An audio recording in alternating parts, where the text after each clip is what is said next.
Direct sunlight is not recommended. Direct intense sunlight probably is a better way of putting it. We still get them outside. We bought him a little bucket hat, so Oh, nice. very cute. Yeah, yeah. They're and I am like, we have I babysit my brother's kids sometimes, and they just have like so much stuff, and they're like a toddler and a 5 year old. So I can't imagine how much more stuff you just need to move around a baby.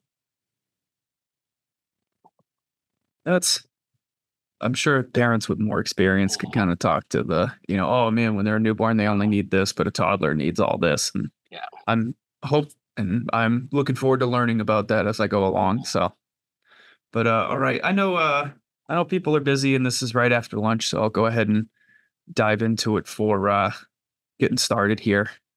But today, so I'm Will McPhee from System Support CEO, which is cool to be able to say. And today, as a summer series for our webinars, I want to talk a little bit about some of those terms that you hear over and over again. I know that a lot of people are on vacation during the summer, so we wanted to hit some of those kind of classic educational ones for somebody to watch by the pool or do while it's a pretty, hopefully, slow day in the office. So today we're talking about VPNs, hiding in plain sight. We're going to go through, what a VPN is, what kind of business problems do VPNs solve, what are the different, and then even what are some of the risks of VPNs too? Because even as we hear about them as solutions, I think it's important to understand some of the pieces behind it as well.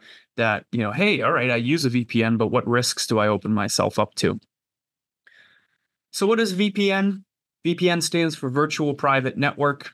So it really just encrypts the internet traffic from your computer or the device that's launching the VPN and creates that secure connection to another network over the internet. And another network can be either the main office that you have. So if your VPN is handled by a firewall, that other network you're connecting to is your office. Or if it's your personal computer or something like that, it could be you're using you're going to something like NordVPN, where, hey, all right, you're connecting to a service hosted in a data center somewhere. VPNs, they can provide privacy by masking the IP address when you're out in public and masking some of that traffic that you have. So some nice part is like, hey, you're at the airport. You need to get a report done before you fly off for vacation. The VPN is great for while you're connecting to Logan Wi-Fi. People can't see what you're doing or what information that you're passing back and forth while you're connected to the internet. And then also, too, let's say you don't, especially on the personal front, people probably see a lot of ads for things like NordVPN. It can say like, hey, we're coming all from the same IP address. So for marketing and trying to kind of hide on the general internet, it allows for kind of masking some of that. Where am I coming from?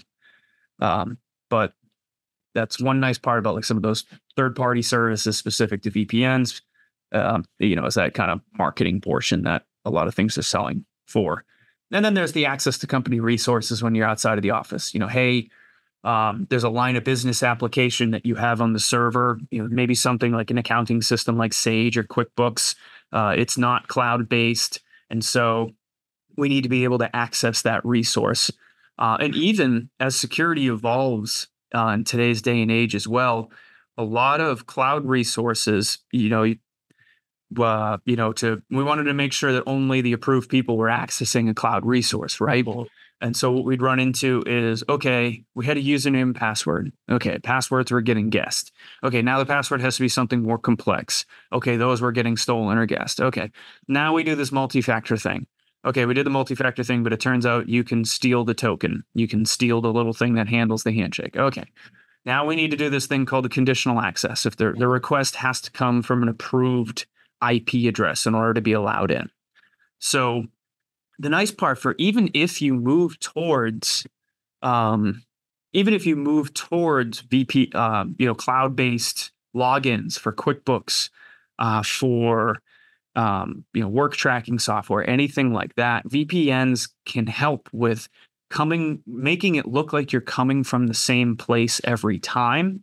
So that way, you're able to get access to those resources. A great use case of this is we have a medical client that doctors work from home. They have HIPAA requirements. And for the HIPAA requirements, a big one is making sure that, hey, access to their platform that views medical data. It's web based, so it's a web page that you log into, Mm. and multi-factor authentication for them punching a code in every time they go to log in, especially because they see a patient, they go do something, they see a patient, they're on a call. Doing that every 15 minutes would add an hour to their day at least. Um, they would just have to do it constantly over and over and over again. So to meet some of that multi-factor portion for them, conditional access is a big helps meet it that, hey, you can only get access to the platform if you turn this on and you're coming from either the office or this VPN service, which has the following IP addresses. And so we were able to set that up for these doctors, and they're able to do the work from home. And it's a very easy, quick login for them, no matter where they are. And we can do it for their phones, iPads, and laptops. And we were able to do it for them when they were over in Thailand. One of them went on vacation to visit, Yeah. one of their children who was overseas. Was able to still do some work in Thailand, and I mean, most of it was like, hey, be in Thailand, like take a Mm. break. But doctors, they work hard. Um, so really, at the end of the day, why do you need a VPN? What does this really do for me? It helps for keeping productive while out of the office, for getting access to resources only available typically in the office. So for this, it really applies to companies. If you have something unique in the office that you need to run, and this could be either again, some accounting software, a specific line of business line item, maybe project management software, or some type of job cost software, something like that.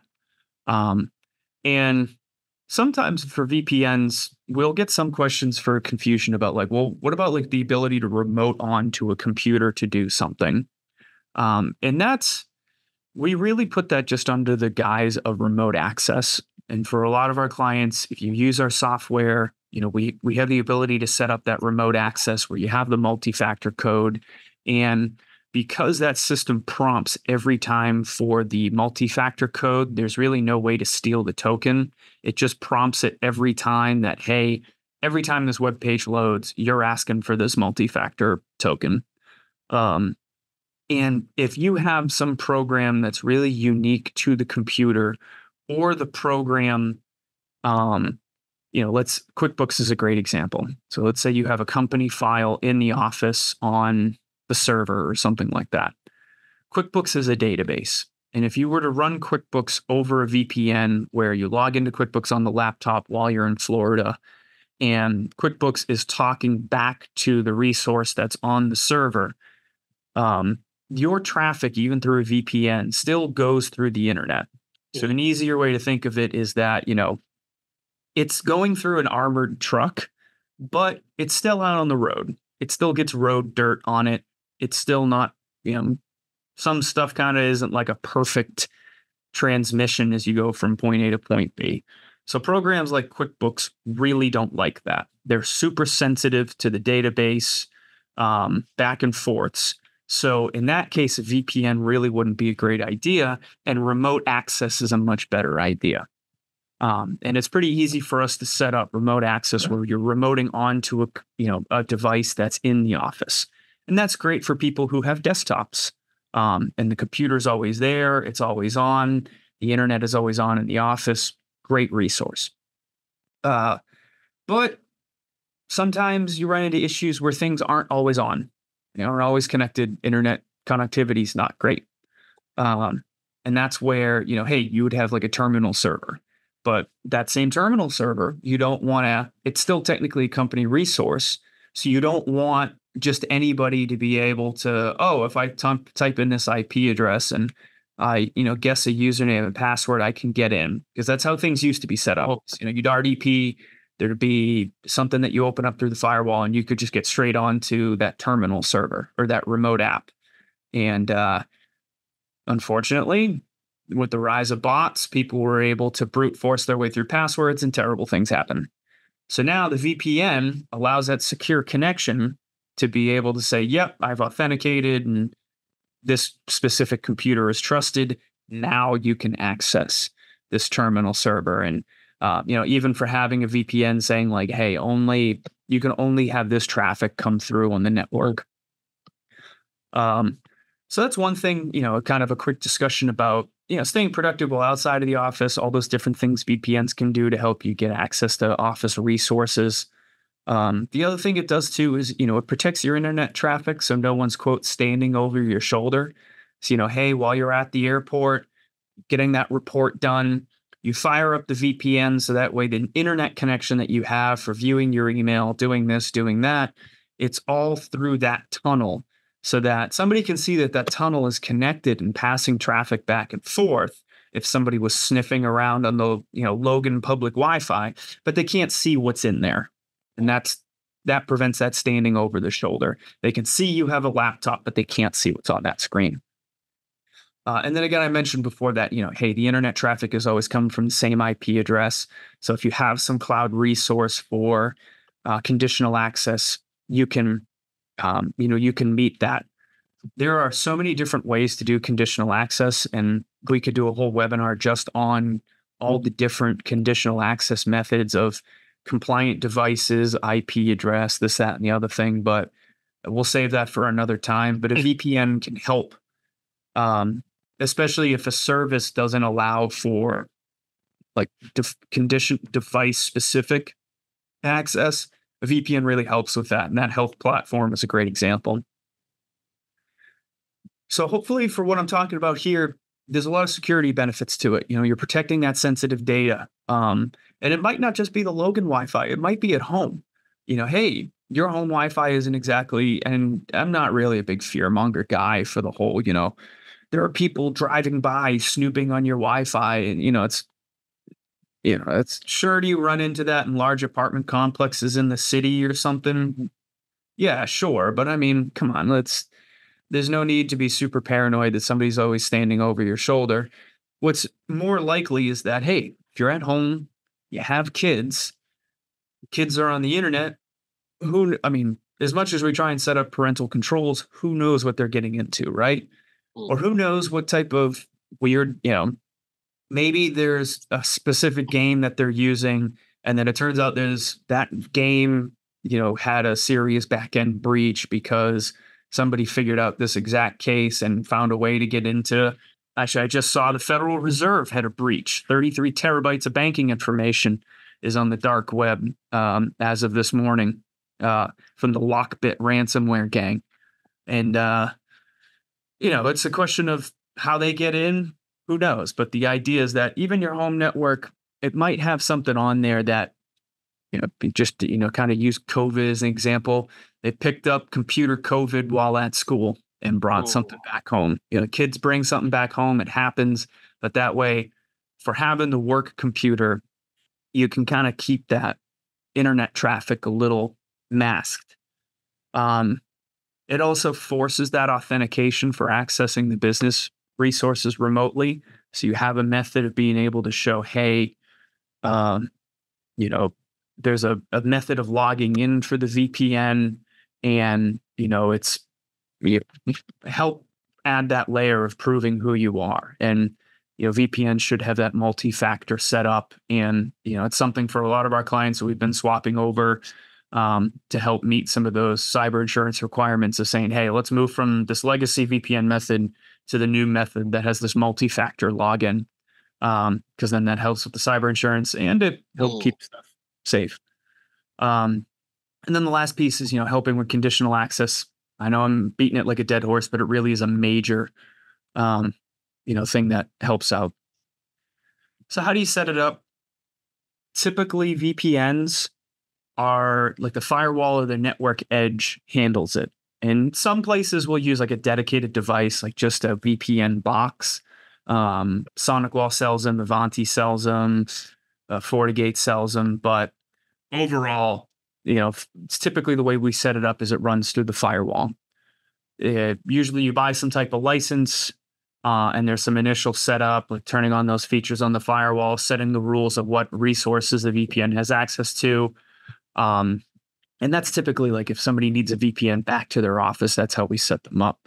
And then the alternative to it is, you have a software based one that you install software on the device, and that software just calls back to a major data center instead of, just calling back to the office, right? Mm. Um, and this is something like NordVPN. This is where, hey, I'm just doing this to mask my IP address. It's not really like a resource specific one.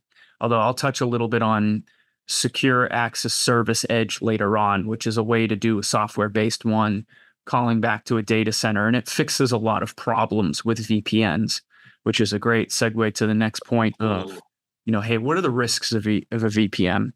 Does a lot of great things for you, like remote access to resources, same IP every time. Um, what are all right? So, like, what are the risks here? Well, if you're using a personal computer, so let's say you just install a VPN and log in via the VPN on, let's say your work laptop crashes and you try and set the VPN up on your kid's laptop. Hey, you're connecting the entirety of the computer to that network. So if that computer has computer COVID, you could introduce that into the network because the VPN effectively is taking you behind the firewall and making the computer think like it's in the office. Um, so that's one risk. And it kind of goes to the point of like, hey, a VPN connected computer should have the same level of security as all those computers in the office, because in reality, that computer thinks it's in the office. Um, the other part too, that's something to be wary of is there's some VPNs are set up with what's called bridge tunnels, which means that not all traffic for the computer is just through the VPN. And this, does things like, hey, you can connect to the office, but you can also, you know, connect to your Wi-Fi printer and print things out. So in order to be able to connect to that Wi-Fi printer at home and the office, you have this bridge tunnel, which means that whatever network you're connected to and the office network now have a connection together. And if something's on that Wi-Fi network wherever you're at, and the rules aren't set up appropriately on the VPN on the office VPN side, you've opened a method for somebody to be able to get into the corporate network. Um, I actually have a story about this. There was a prospect we were talking to. They used a VPN for employees working from home, for being able to get access to email and being able to get access to a couple of their business applications. And uh, this company was breached at the home computers. So somebody had gotten on to the home computer, had done a little reconnaissance, and had gotten onto two of them and figured out through the VPN, was able to get onto their main server and then ransomed the main server, which took down their email, took down their business applications, and held them for $50,000, which is, you know, and unfortunately, this had happened before we were able to put in, an appropriate VPN with the appropriate restrictions, getting the email out of the office, a bunch of other things. So, that was a real life case of that bridge tunnel causing a serious issue for, um, that uh, that employee. And then another big one we see a lot too, especially for the VPNs that call back to the office, are the hey, your internet traffic can really slow down, and that's because it'll bounce from your computer to the home office and then wherever you're going. So, hey, you're in Florida, you're hooked up via VPN, you go from Florida to your office in Massachusetts and then to whatever website you're trying to connect to. And so the internet speeds can be crushingly slow when you use those, main office VPN firewall things. And so that can be a huge drag when you're working outside of the office. I turn the VPN on to access the thing, my internet sucks. I turn it off, the internet's better, but I can't get access to the company resources. It's this real give and take. And then especially to VPNs, you got to have the multi-factor on them to make sure that you're pushing through what you need. So luckily, even with all the struggles that VPNs have, there's this kind of VPN 2.0, and it's called Secure Access Service Edge, SASE. I call it SASE. And the idea is that instead of things calling back to a home office or anything, they call to a secure data center. And that way, you can hook up through your router or a very basic firewall at the office. So you don't need like really the big bad firewalls because everything runs through this SASE program instead of, having your Sonic wall handle all the major firewall functions. And then it runs on like a monthly basis. You use some cheaper hardware. It's kind of nice. But this always on solution combines pieces of firewall functions and VPN functions into one product. So it's always on. So the computer wakes up and it just runs all its traffic back to the main hub. And then it picks whatever data center is closest to you, wherever you are in the world. Most places will call back to the same ones. All that internet traffic runs to that central cloud platform, and then we'll connect you to cloud resources and local resources. So the nice part is, hey, printers are all set up for the appropriate routing rule. So it really makes it so that computer's kind of always in the office, makes it run a little bit smoother. And it automatically segments the traffic so that, hey, it's not a bridged connection. There's a lot of separation of church and state of you're hooked up to this local printer, but the secure access edge, because of the tunnel type, doesn't allow a lot of that local stuff to connect up. It can have some issues with, connecting to things like a Chromecast if you're on at home or something like that. So, if you're using your work computer for watching Netflix, naughty, and you're trying to broadcast that to the TV via your Chromecast, you can run into some challenges there. But in reality, that's showing that hard line of device pass through to your local network is there. And the other major benefits too for the SASE pieces is that you have full firewall protections while you're out and about. So if you need to prove that you have intrusion prevention, you have antivirus gateway enabled, you have all of those big things that you check the boxes for in your cyber insurance application for saying that, hey, I have a firewall when I do any of my work.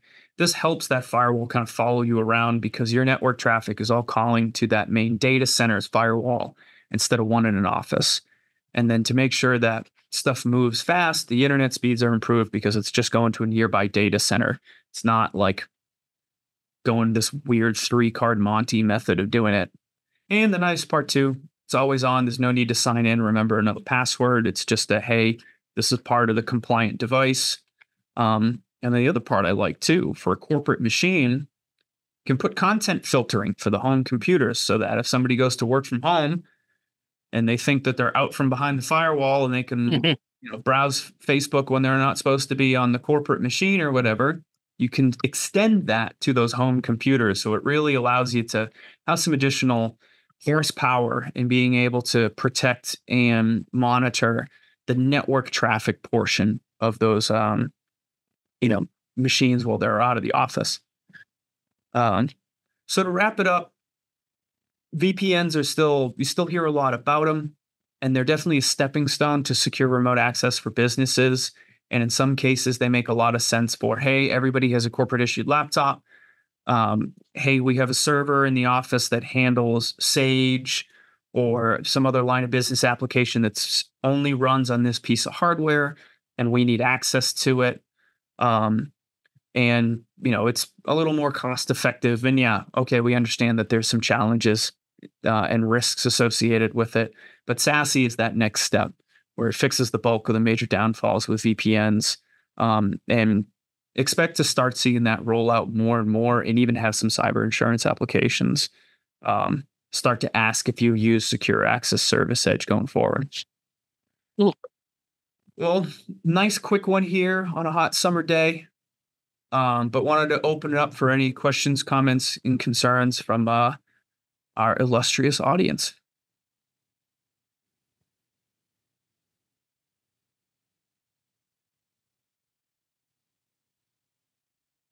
Well, it seems like most people are still pretty full from lunch. Yeah. So no worries. But always happy if anybody has any questions, can always give our office a call, 781-837-0069. More than happy to talk about being able to secure networks appropriately, You can always send an email to info@systemsupport.com for getting help. And yeah, hope everybody has a wonderful day, a great summer, and we'll see you again soon. All right. Thank you so much, Will.